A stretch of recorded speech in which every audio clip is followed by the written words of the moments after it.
wabarakatuh. Waalaikumsalam warahmatullahi wabarakatuh. Selamat pagi dan salam sejahtera untuk kita semua. Gimana kabarnya? Alhamdulillah baik. Hari ini kita sudah memasuki pertemuan ke-11 ya. Jadi tentang teknik OM. Nah, seperti RPS yang sudah saya sampaikan dulu di pertemuan pertama, di pertemuan ke-11 ini kita membahas tentang teknik OM dan mahasiswa kami harapkan bisa mengikuti atau mempraktekkan OM itu tersendiri ya. Nah, untuk tugas-tugasnya nanti ada di Sipejar, bisa diinikan di Sipejar. Materi bahannya pun juga sudah saya sampaikan di Sipejar. Untuk tugas-tugasnya nanti juga bisa diupload di Sipejar semuanya. Tapi sebelum itu semua, saya akan jelaskan terlebih dahulu tentang teknik OM dan bagaimana prosedur dan ininya, sehingga nanti adik-adik juga langsung bisa mempraktekkan setelah kita selesai perkuliahan ini untuk tugas minggu depan ya, dan semuanya diupload di sana.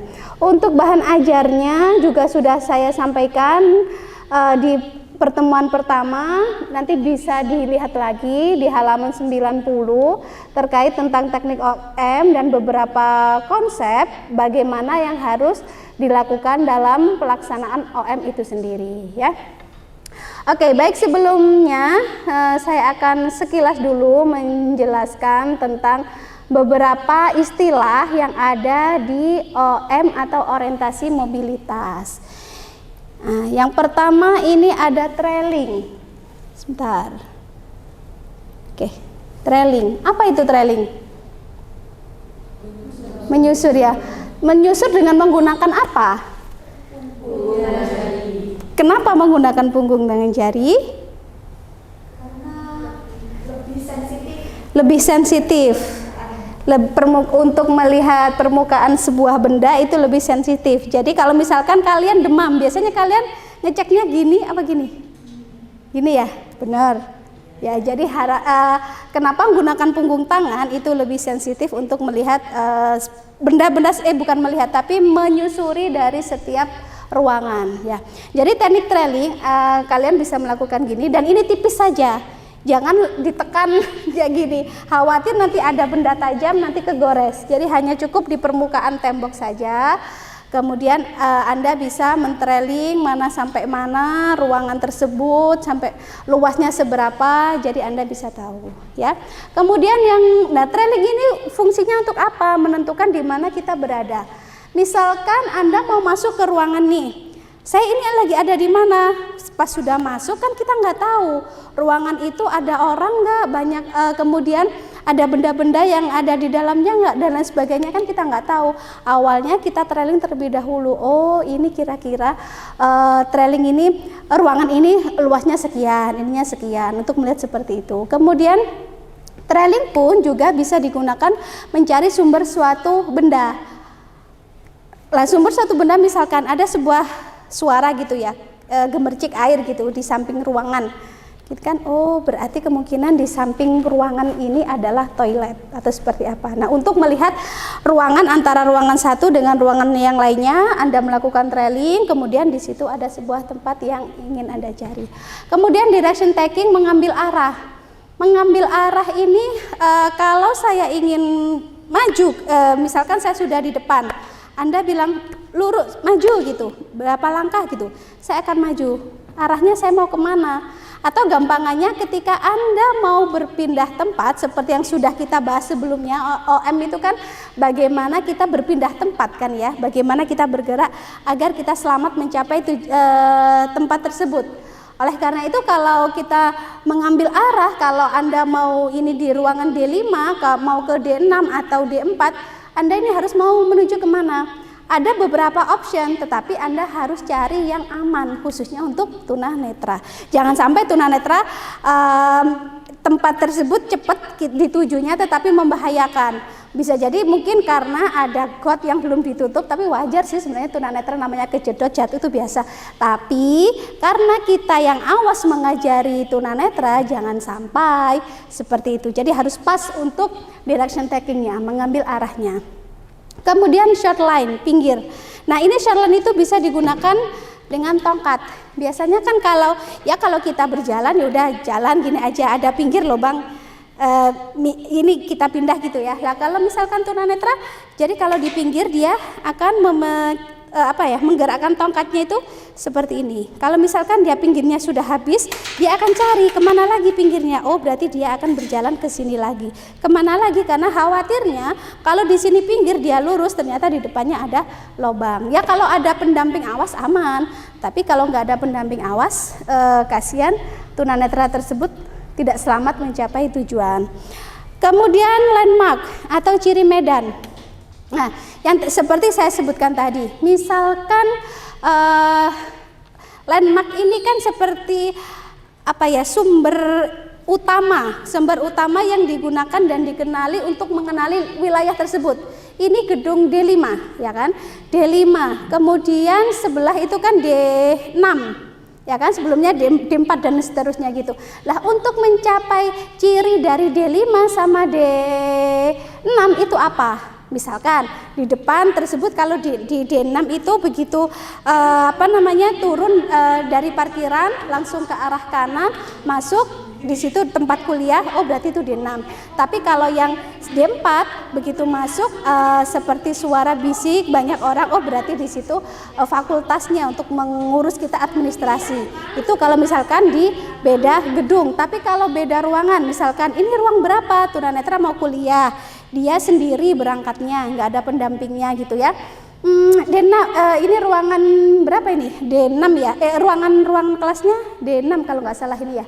Nah itu cirinya apa? Begitu lurus turun dari lift, lurus aja mentok belok kanan. Berarti lift lurus kanannya itu dijadikan landmark. Jadi ciri khusus. Ciri khusus maksudnya dia tidak akan bisa hilang. Pokoknya setelah lift dia lurus, oh mentok belok kanan itu pasti ketemu ruangan ini. Ya kalau memang tunanetranya sudah terlatih, dia sudah aman. Cuman masalahnya kalau enggak, kita bantu tunanetra mencari landmark yang dibutuhkan untuk dia untuk bergerak. Ya kan, nah, salah satunya gini. Atau misalkan dia mau ke kamar mandi, di mana arahnya? Dia pasti cari landmark apa? Paling bau-bau yang agak gimana gitu ya. Dia akan keluar, oh kayak bau kamar mandi atau gimana? Bau kamar mandi ke arah mana? Dia akan mengikuti. Oh lurus belok kanan misalkan. Oh dia disitulah kamar mandi. Kemudian run, lintasan perjalanan untuk mencapai tujuan, ini hampir sama dengan yang tadi. Lintasannya gimana? Yang tadi saya sampaikan, harus cari jalan yang aman untuk dia, jangan sampai malah membahayakan. Kemudian lokalisasi suara, itu juga sama, misalkan kamar mandi, misalkan ada tunanetra yang lagi mengikuti seminar atau apa, biasanya kan sering dia ada di depan atau bagaimana yang dekat dengan sumber suara. Harapannya sumber suara itu menjadi instruksi untuk mengenal di sebuah lingkungan. Selanjutnya di sini ada teknik mengikuti, teknik dengan pendamping awas ya.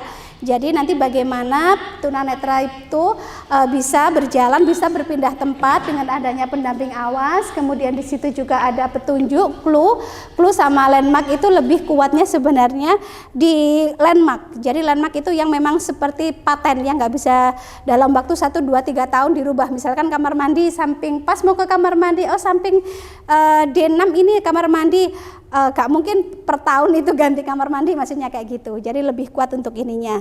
Kemudian dominan clue ini yang paling lebih kuat. Kalau clue masih sekedar boleh dipindah-pindah, kalau dominan tuh hampir mirip dengan landmark, jadi sudah seperti paten. Kemudian leaning off, mensejajarkan tubuh dengan objek tertentu.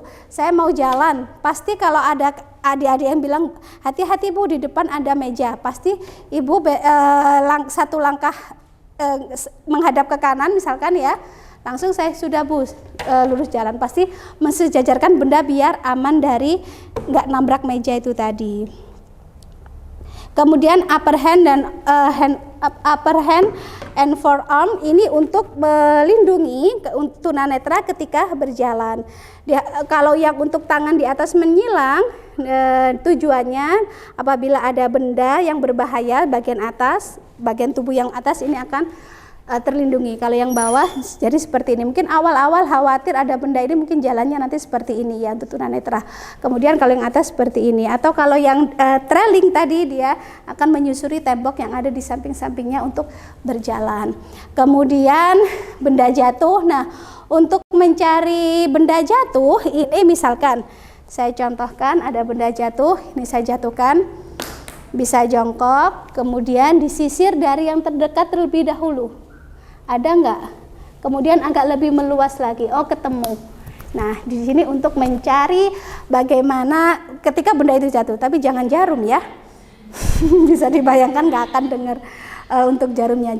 Nah, itu yang beberapa istilah yang di OM yang harus Anda ketahui. Kemudian selanjutnya yang terakhir ini pengenalan ruangan. Teknik untuk mengenal ruangan, ya kalau Anda nggak ada hambatan penglihatan, nggak ada masalah penglihatan, ketika masuk ke kelas, oh ruangan ini sekian luasnya, di situ ada kursi, di situ ada ini, Anda cari tempat yang nyaman untuk duduk ya. Kalau bayangkan tunanetra yang belum ada pengalaman itu, ketika dia masuk, dia pasti mikir, berapa luasan ruangan ini, saya ada di mana, ruangan itu ada isinya apa saja gitu kan.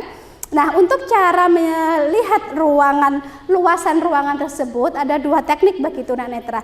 Yang pertama, tunanetra akan langsung jalan secara menyilang ke arah belakang. Setelah itu dari depan menjelang ke belakang, kemudian yang satunya lagi dari sudut yang beda, kemudian ke sudut yang ke belakang. Jadi secara diagonal untuk melihat. Khawatirnya itu kalau misalkan dilakukan, khawatir di tengah-tengah itu ada benda yang membahayakan dia. Jadi dilakukan seperti itu. Atau yang kedua adalah teknik trailing yang tadi. Trailing menyusuri dari kunci utama pintu yang sudah dibuka, boleh berjalan ke kanan atau ke kiri. Senyamannya tunanetra aja dengan trailing, kemudian melihat berapa luasan ruangan tersebut. Untuk melihat dan apakah ada tempat duduk di sekitaran situ atau ada benda-benda apa yang ada di dalamnya. Nah, itu untuk beberapa istilah dalam OM. Di pertemuan 1-2 kemarin kan kita sudah membahas diskusi tentang apa itu orientasi, apa itu mobilitas, kemudian bagaimana program taktualnya anak, pengembangan dari sensori motori anak sebagai dasar untuk OM. Nah, langkah selanjutnya setelah Anda sudah menguasai itu semua dan sudah melakukan assessment, anak ini tahapannya di mana? Taktualnya bagaimana, kemudian proses OM-nya seperti apa, apakah dia sudah tahu tentang konsep dirinya, kanan, kiri, atas, bawah, kemudian kasar, halus, utara, timur, selatan, itu semuanya sudah diperoleh atau anak itu sudah bisa. Langkah selanjutnya di OM ini sendiri. Seperti yang sudah kita bahas sebelumnya, ada 3 poin dalam OM, yaitu di mana saya sekarang, itu menjadi pertanyaan kunci utama. Kemudian mau kemana, akan kemana kita sekarang di D6, kita mau kemana D4. D4 pun juga banyak ruangan, kita mau ke ruangannya siapa, ke ruang kadep kah, ke kaleb kah, atau ke perpustakaan, atau kemana. Kemudian bagaimana saya untuk mencapai ketujuan tersebut. Kalau saya sekarang berada di posisi D6 lantai 1, kemudian saya mau ke D5, apa yang harus saya lakukan? Yang harus saya lakukan adalah keluar dari gedung tersebut. Misalkan sudah keluar dari ruangan ini, saya lurus mentok, kemudian saya ketemu dengan lift. Di lift saya pencet tombol 1, di situ untungnya lift di kita sudah ada suaranya dan sudah ada tombol braille-nya. Jadi insya Allah aman. Tapi kalau misalkan tidak ada suara dan tombol braille, nanti bagi yang hambatan penglihatan akan mencari landmark, ciri khusus masing-masing lantai itu apa. Kalau di lantai 3 ke kanan langsung ruang kuliah, kan gitu kan kalau kita sekarang. Kemudian kalau di lantai 2 ke kanan itu di situ ada perpustakaan. Kalau lantai 1 ke kanan di situ ada ruang humas. Jadi harus mencari landmark apa. Nah, di situ kan ada ciri-cirinya, sudah ada, karena gedung di kita sudah aksesibel ya, sudah ada titik-titik braille. Nah, itu digunakan sebagai landmark. Lah, ketika kita bicara OM, kita harus tahu kita lagi ada di mana nih, mau kemana, kemudian dengan apa. Nah, itu sebenarnya kan banyak option. Saya mau ke D4 itu sebenarnya saya bisa lurus, belok kanan, belok kiri, di situ ada tangga tapi ya, anak tangga yang agak curam gitu kan. Atau saya lurus mentok, kemudian langsung belok kiri, saya akan masuk ke fakultas terlebih dahulu, kemudian saya akan lurus aja, di situ ada gedung D4, kan ada dua pilihan. Atau kalau mau satu lagi, lurus aja keluar sampai pertigaan belok kiri, kemudian langsung belok kiri lagi, baru masuk ke gedung. Jadi ada 3 option untuk menuju ke sana. Nah, untuk adik-adik yang mengajarkan OM dari 3 teknik ini, yang paling mudah dan paling aman itu yang mana? Itu yang harus Anda susun. Sebenarnya banyak caranya, cuman kan kita kira-kira yang aman dan selamatnya itu yang kita harus pertimbangkan, bukan hanya sekedar oh cepetnya lewat sini, ternyata di situ ada tangga yang agak tajam, kalau misalkan jatuh nyusruk dia kan pasti agak ininya kena kebenturnya agak kenceng ya, karena itu yang apalagi kalau tunanetra tersebut masih belum bisa menggunakan tongkat, atau dia memang masih sendiri belum tahu orientasi. Lah, kenapa di pertemuan sebelum-sebelumnya saya meminta adik-adik mahasiswa ini membantu teman-teman kita yang tunanetra untuk mengorientasi. Mereka itu butuhnya di ruangan-ruangan mana saja kuliah.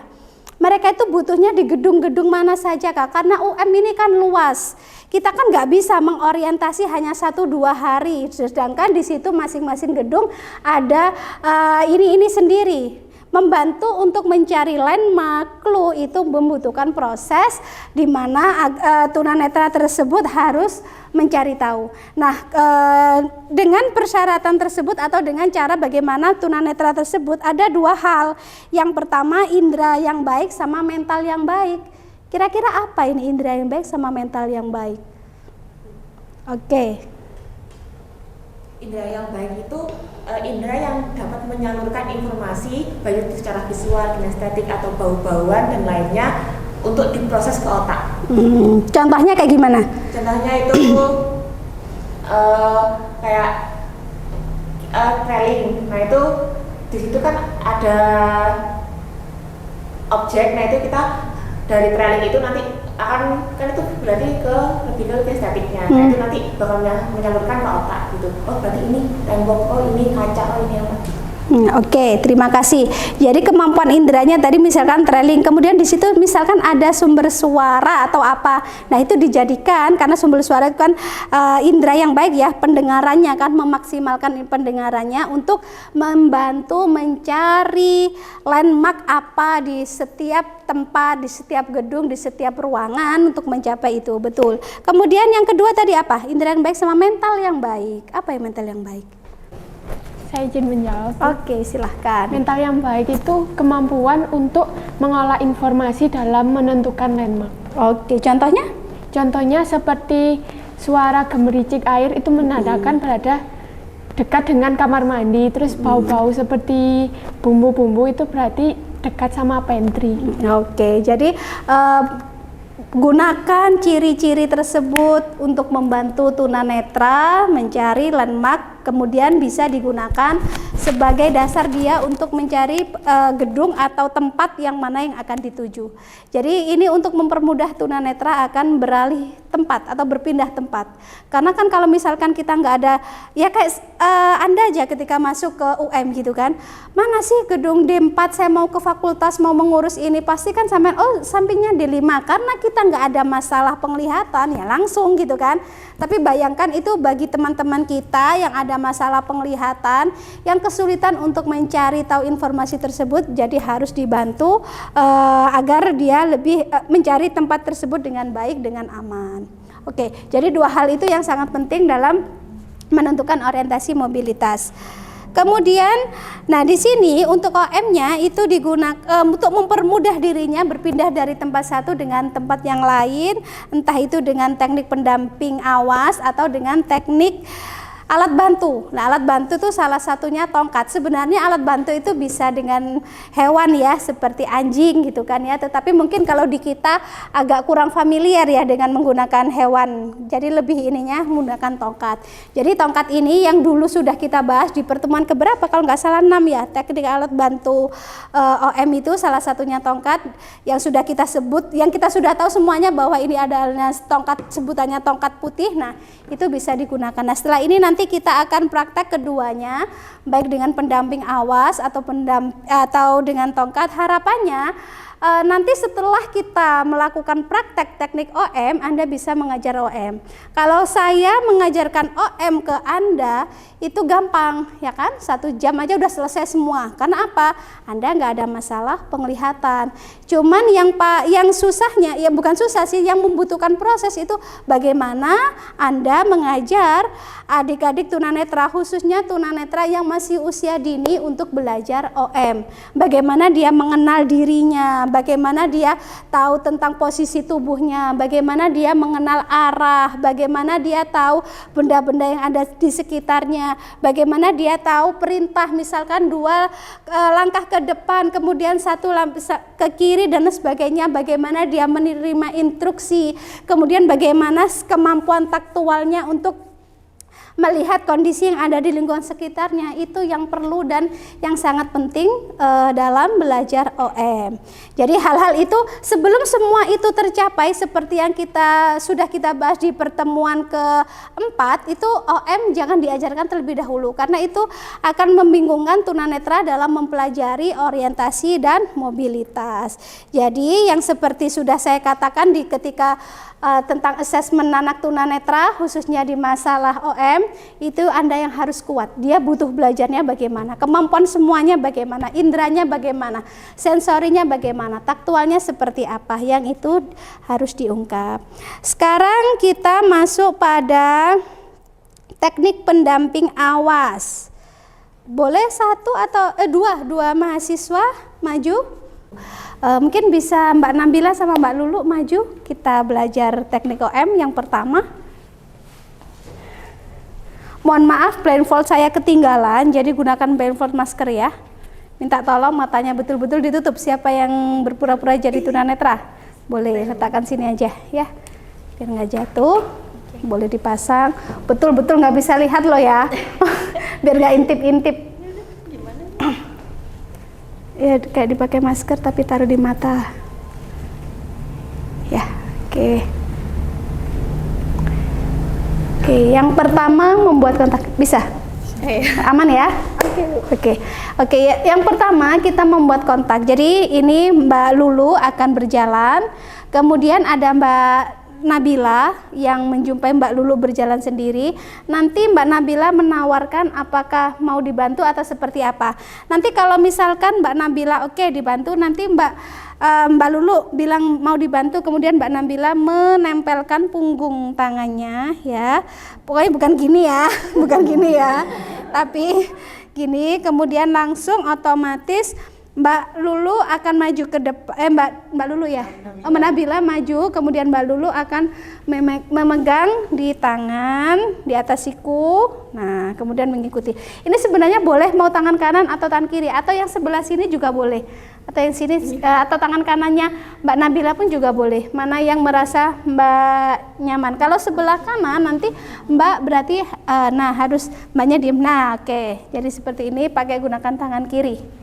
Ya, gitu ya. Itu yang teknik membuat kontak. Kemudian cara tunanetra memegang pendamping awas. Nah, jadi caranya tadi sudah sekalian ya, jadi jempolnya ini nanti ini dia berdirinya seperti ini, nanti memegang pada di sini lengan agak atas sedikit setelah pergelangan lengan. Nah, jadi jempolnya agak berdiri gini, nah kayak gini. Jadi megangnya bukan seperti tadi gini atau megangnya kayak gini seenaknya enggak, tapi ada tekniknya untuk memegang itu. Kemudian posisi tunanetra dengan pendamping awas, posisinya enggak sejajar ya, jadi 1 langkah di belakang pendamping awas. Satu langkah, nah seperti ini, satu langkah pendamping awas. Jangan yang sejajar kemana-mana gini gitu, nanti kesannya kayak gimana gitu kan, beda antara tunanetra sama awas. Kemudian teknik melewati jalan sempit. Nah, ketika akan melewati jalan sempit, karena kan nggak semuanya jalan tuh luas seperti ini kan ya, tiba-tiba masuk ke gang-gang gitu. Nanti Mbak Nabila menginformasikan di depan kita ada jalan sempit, kemudian Mbak Nabila otomatis membelakangkan tangannya, taruh di belakang gini, kemudian Mbak Lulu mengikuti arah. Nah, jadi seperti kereta apian, tapi tetap pegangannya sama, nggak boleh berubah. Nah, seperti ini kemudian berjalan. Mungkin setelah ini aja kita praktek, saya jelaskan terlebih dahulu. Nah, setelah ini karena jalannya sempit, jadi kan nggak mungkin untuk berjalan bersampingan seperti tadi. Jadi di belakangnya pendamping awas. Kemudian teknik melewati pintu tertutup sama, boleh kita maju ke sini. Di sini ada pintu. Oke, sebentar, jalan biasa aja dulu, jalan biasa. Nah, nanti kalau untuk pintu disampaikan juga, Mbak yang awas menyampaikan di depan ada pintu gitu ya. Jadi nanti yang membuka adalah pendamping awas, kemudian yang tunanetra akan menutup pintunya setelah sudah di luar. Jadi dibantu. Nah, itu disampaikan biar kalau nggak disampaikan takut tiba-tiba nanti nyusruk belum keluar atau bagaimana, dan itu posisikan yang pas ya untuk pendamping awasnya. Mungkin nanti dipraktekkan, nanti teman-teman yang lain juga praktek juga. Kemudian memindahkan pegangan tangan. Mungkin ya Mbak Nabila capek karena sudah terlalu lama jalan berdua dengan pendamping awas, Mbak Nabila sampaikan mau berpindah pegangan gitu ya. Nah, nanti Mbak Nabila langsung ini pindah. Nah, posisi tunanetranya meraba punggung ya, punggung yang awas, pendamping awas, kemudian ganti. Nah, pegangnya juga tetap sama tekniknya yang tadi. Nah, jadi seperti ini gitu ya.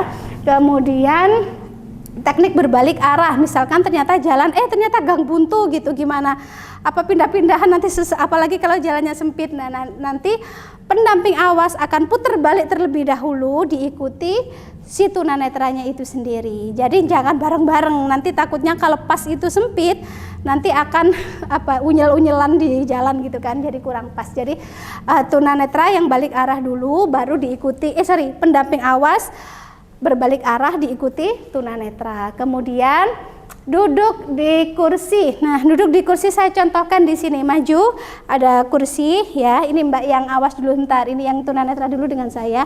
Di sini ada kursi, minta tolong dijelaskan. Di depanmu ada kursi. Nah, kursi itu kan ada mejanya gabung, ada yang mejanya pisah kayak punya saya.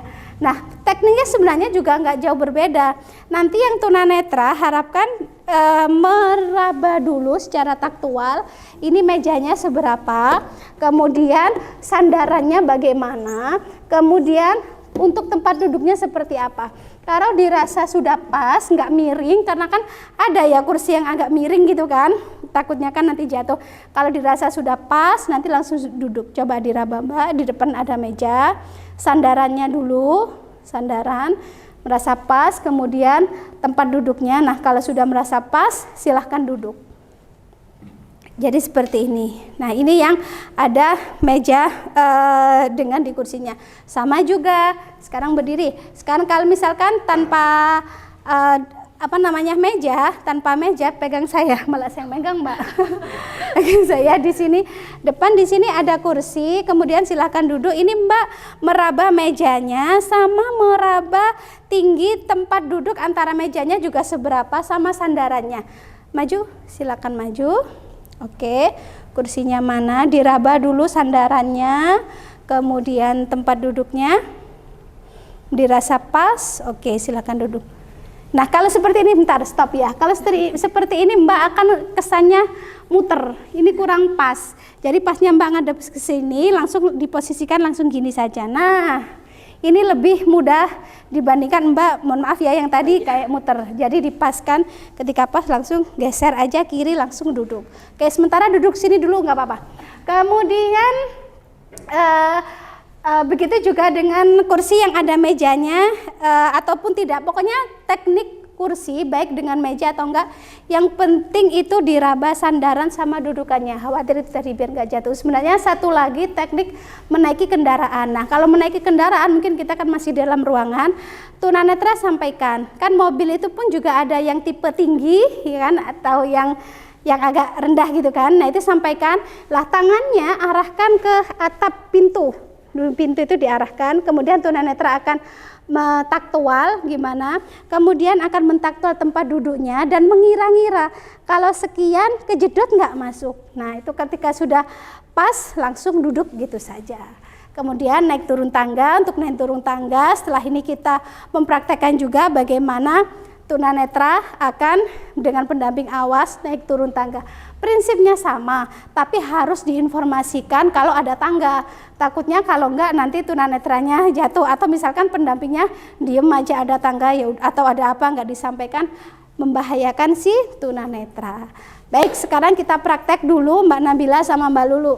Pura-puranya Mbak Lulu jalan, kemudian Mbak Nabila nyamperin gitu ya, nyamperin, kebetulan tujuannya sama-sama mau ke ruangan ke kuliah gitu. Oke, silakan jalan dulu. Dulu mau dibantu. Boleh. Sekarang kita mau masuk jalan sempit ya, Lu. Nah, otomatis Mbak Lulu mengikuti di belakang pendamping awas dan sejajar. Pas, karena khawatir kalau misalkan agak melebar nanti Mbak Lulunya nabrak ke kanan atau ke kiri. Ketika sudah selesai disampaikan kalau jalan sempitnya sudah selesai, baru pegangan seperti semula. Kita udah selesai lewat jalan sempit ya. Oke. Lurus. Nah, untuk pendamping awas pura-pura disampaikan di sini ada lubang 1 langkah, nanti disampaikan ke tunanetranya. Lulu, habis ini kita ada lubang loncat 1 langkah ya. Ketika sudah pas disampaikan. Stop dulu. 1, 2, 3. Oke. Nah, sekarang keluar kelas. Kita teknik menutup dan membuka pintu. Nah, disampaikan terlebih dahulu Mbak pendamping awas. Lulu, sekarang kita mau keluar kelas ya. Aku mau buka pintu. Nanti kamu yang tutup pintu. Dibuka sampai full. Nah, oke, kemudian Mbak Nabila menutup pintunya, handle Mbak yang tunanetra diarahkan untuk gini aja. Nah, arahkan ke handle pintunya untuk menutup, ditutup dulu Mbak yang tunanetra yang menutup. Oke, ditutup, balik arah dulu. Nah, setelah itu dibuat kontak lagi dengan. Sekarang kita jalan lurus ya. Iya. Oke, nah, oke, sudah. Oke, balik Sudah. arah. Sekarang masuk ke kelas dulu. Oke. Masuknya biasa aja, nggak usah nutup pintu. Sekarang jalan biasa, baru teknik memindahkan pegangan tangan. Misalkan Mbak Nabila merasa capek karena sudah dari tadi gunakan tangan kanan, sekarang pindah ke tangan kiri. Ganti pegang, disampaikan ganti pegangan. Lu sekarang ganti pegangan ya ke sebelah kiri. Nah. Tangan yang sebelah kiri. Oke, langsung Mbak Lulu. Nah, sebelah kiri. Oke, langsung cari pegangan yang pas, langsung berjalan lagi. Terus langsung jalan. Oke, jalan ke arah sana mungkin Mbak. Kemudian stop, berbalik arah sekarang. Berbalik arah, stop dulu, sampaikan. Nah, Mbak yang pendamping awas balik arah terlebih dahulu, diikuti dengan Mbak Lulu diam, kemudian ikut. Nah, kayak gini ya. Balik arah, kemudian langsung berjalan lagi. Sekarang teknik duduk. Duduk. Nah, di sini ada kursi yang tadi. Jadi minta tolong disampaikan. Lulu, nanti 2 langkah di depan kamu ada kursi ya. Iya. Nanti diraba terlebih dahulu. Iya. 2 langkah itu betulan ya Mbak, jangan sampai 2 langkah dia kurang, nanti nambah Oh, lagi. iya. Prediksikan 2 langkahnya pas.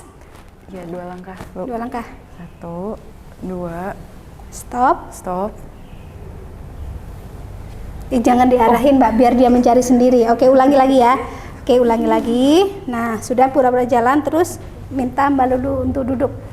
Lo 2 langkah di depan, ada di kursi, nanti dipegang dulu, boleh duduk ya. Oke. Diraba. Diraba. Oke, mejanya, sandarannya. Oke, tempat duduknya dipastikan sudah oke semua, silakan duduk. Nah, oke, cukup itu saja. Gimana teman-teman? Kita praktek lagi ya. Yang untuk yang lain mungkin nanti sambil bersama-sama, silahkan cari kelompok masing-masing, mungkin 2 bersama-sama, nanti arahnya dari sana, kemudian seperti yang tadi jalan sempit, keluar, baru duduk di kursi yang sudah ada, baru selesai. Oke, sekarang kelompok yang kedua. Jadi kelompok yang kedua ini Mbak Nadia akan berjalan, kemudian ada Mbak Silmi yang akan menjadi pendamping awasnya. Nanti akan dibantu seperti yang sudah saya jelaskan tadi, yang sudah dipraktekkan oleh Mbak Nabila dan Mbak Lulu. Silahkan, yuk jalan, langsung jalan. Aman kok Mbak. Hena mau kemana? Mau ke kelas? Butuh bantuan? Boleh. Oke, langsung melewati jalan sempit. Hena sebentar lagi melewati jalan sempit ya.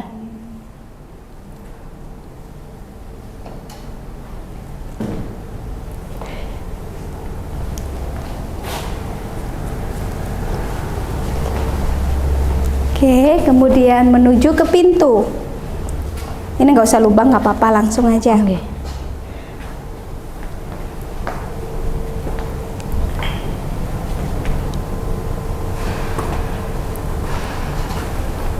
Hena, di depan ini ada pintu.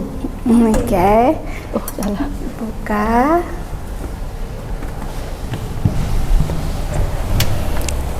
Yang menutup yang tunanetra. Tunanetra yang menutup.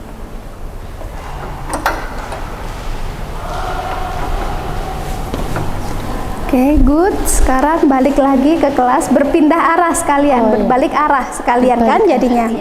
Sampaikan kalau mau berbalik arah, Mbak. Kita mau berbalik arah ke arah kiri ya, Hena? Iya. Oke. Oke, masuk kelas. Sebentar lagi ada pintu, Hena.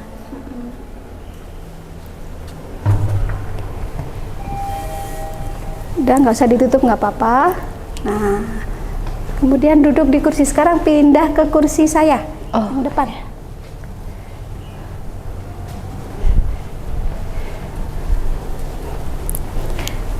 3 langkah ke depan ada kursi. Sampaikan di sini ada meja yang tadi ya. Iya.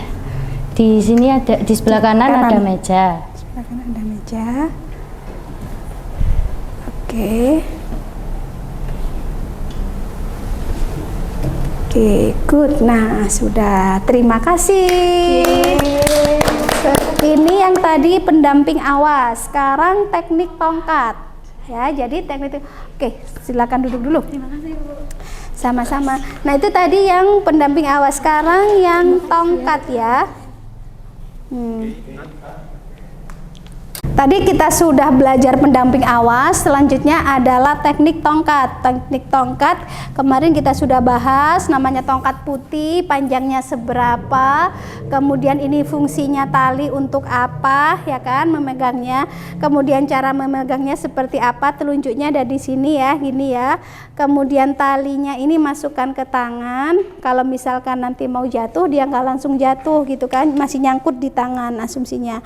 Kemudian kemarin sudah kita bahas semuanya, sekarang tinggal prakteknya. Jadi bagaimana sebenarnya tongkat kan ada macam-macam. Kemarin yang sudah kita pelajari, ada yang ada rodanya, ya kan. Ini kebetulan yang saya bawa yang tidak ada roda, jadi nggak masalah juga. Nah, untuk megangnya yang sudah saya jelaskan tadi, nanti untuk cara berjalannya sama seperti kita berjalan. Jadi teknik menyilang istilahnya. Kalau kaki kiri kita maju, tongkatnya yang ke arah kanan. Jadi gini gitu ya. Gini. Bukan yang nanti gini atau seperti apa, bingung sama-sama maju enggak, tapi harus menyelang. Asumsinya apa? Khawatir pas di depan kalau pas ada lubang kemudian ada anak tangga, itu bisa langsung terdeteksi dari ujungnya tongkat tersebut. Kemudian yang kedua itu trailing. Trailing itu bisa menyilang seperti ini. Nah, untuk melihat batasan di pinggir ruangan, luasannya seberapa atau bagaimana dengan teknik menyilang, atau lurus kita jalan lurus seperti ini. Misalkan di sini pas short line gitu ya, short line pinggiran jalan, langsung jalan gini aja juga boleh. Kemudian di luar ruangan ya sama, luar ruangan sama ininya sama. Hanya saja kalau di luar ruangan karena lebih luas, jadi Anda sebagai nanti pendamping awas menyampaikan ke tunanetra, misalkan ada bahaya, kemudian ada lubang atau apa, harus disampaikan. Jangan sampai tongkat pun kan juga tidak bisa mewakili dari mata gitu kan ya. Jadi kalau ada apa-apa tetap harus disampaikan di awal. Oke, untuk yang tongkat siapa yang mau praktek?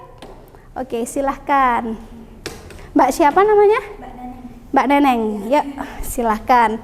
Mbak Neneng, gunakan penutup matanya terlebih dahulu.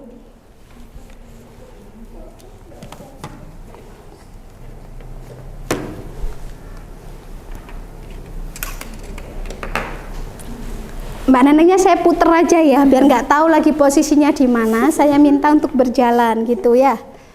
Oke. Silakan jalan.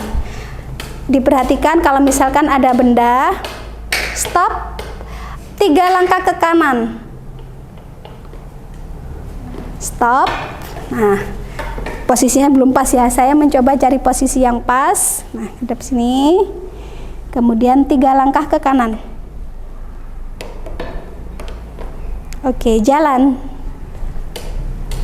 Pelan-pelan Mbak menggerakkan tongkatnya.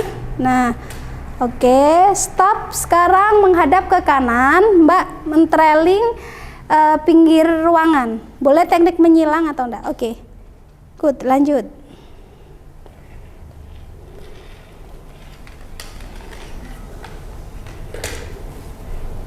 Oke. Stop. Sekarang ngadap ke kanan. Sekarang jalan menggunakan teknik menyilang. Oke, stop. Nah, jadi seperti itu ya tekniknya. Pelan ketika kaki sama tongkatnya ketika maju jangan bersamaan dengan tongkat. Sekarang boleh dibuka. Gelap ya Mbak ya? Iya. Gelap. Tapi tadi agak serong, nggak kerasa ya kalau serong ya? Oh, maunya saya ini kan biar Mbaknya nyampe mana-mana. Itu sama, jadi bayangkan kalau ini masih dalam ruangan. Masih dalam ruangan ya, tapi kalau sudah di luar ruangan yang lebih luas lagi, sampean harus, Anda semua harus tahu bagaimana tunanetra itu biar bisa mengenali lingkungannya dengan baik. Nanti kita akan praktek ke tangga. Untuk yang ke tangga nanti tetap ya kita berkelompok. Jadi harapan saya langsung praktek. Dan ini kalau tangga itu kan sering ya tunanetra itu jatuh atau apa karena pengalaman kakak-kakak tingkat sebelumnya itu kurang disampaikan. Dan sebenarnya tangga pun juga nanti tunanetra bantu untuk melihat. Kadang kan ada tangga itu terlalu tajam naik turunnya, nah itu minta tolong disampaikan karena itu sangat berbahaya sekali. Nah kemudian untuk selanjutnya kita ada ADL, Activity of Daily Living. Jadi apa itu kegiatan sehari-hari bagi tunanetra? Jadi ada beberapa kegiatan yang nanti harus Anda praktekkan. Saya juga sudah membuat videonya sudah saya unggah di Si Pejar. Kemudian bukunya pun juga sudah ada. Nanti Anda tinggal lihat saja apa-apa yang diperlukan, sudah lengkap. Dan harapan saya Anda sudah menyelesaikan tugas ini dengan baik, maksimal satu hari sebelum perkuliahan pertemuan berikutnya, minggu selanjutnya ya.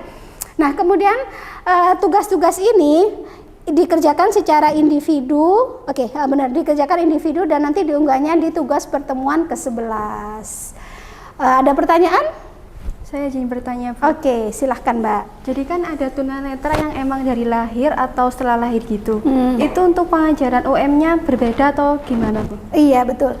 Jadi kalau untuk tunanetra, seperti yang sudah kita bahas di pertemuan ke-4, 5, kan assessment ya. Jadi assessment itu kan sangat penting.